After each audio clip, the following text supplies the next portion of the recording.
Үтіктің тарихын білесіз бе?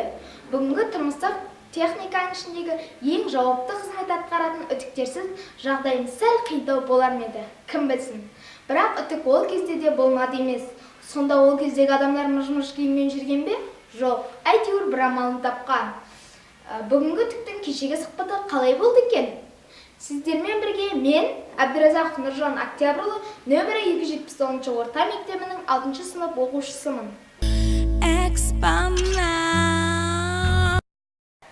Үтік киім-кешектердің қыртыстарын тегістейтін, яғни үтіктейтін тұрмыстық техника. Үтік киімді тегістеп, бастапқы әдемі қыртыссыз қалпына келтіруге өздерінің салмағын және температурасын пайдаланады. Ең алғашқы үтікті кім жасаған туралы нақты деректер тарихта сақталмаған. Ежелгі адамдар жуылған киімнің мыжылған кетірмек болып талай әдістерді жасаған. Ол кезде қолдан тігілген киімдерді үтіктеу қиынға соғатын. Сол кезде ыстығы басым құралдардың көп пайдасы тиген. Үтік туралы ең алғашқы жазбалар 1636 жылы орыс жазбаларында кездескен. Себебі дәл осы жылдың 31 қаңтарында сатушы Ивашка Профив патшаға темір үтік жасап бергені үшін 5 алтын төленген.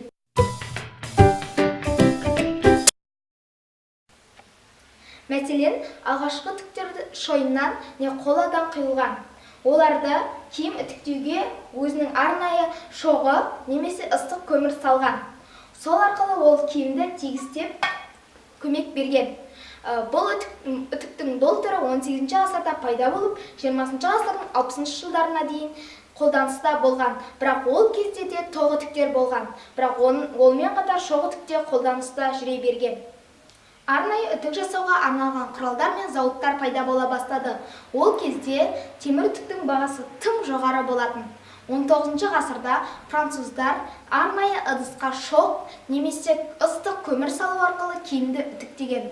Ол өзінің салмағын уақыт өте келе шеберлер үтікті күмістен де жасай бастады. Ең алғашқы темір үтік 1892 жылы пайда болды.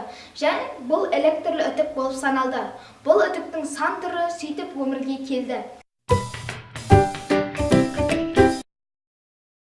Темір үтікті алатын болсақ, олмен киім үтіктемес бұрын астына марлыны сулап жаямыз.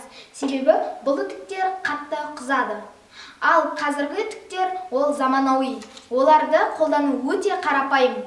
Баяғы үтіктерге көмір салатын болсақ, біз оған жай ғана су құйып қоя саламыз.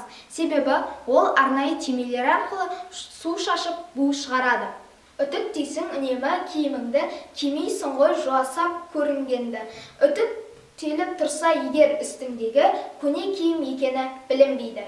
Деп біздің ата-бабаларымыз қолданған бұйымдарды біз өзіміздің рухани байлығымыз ретінде санап, оны осы экспонатқа қоюға лайықты деп ойлаймын.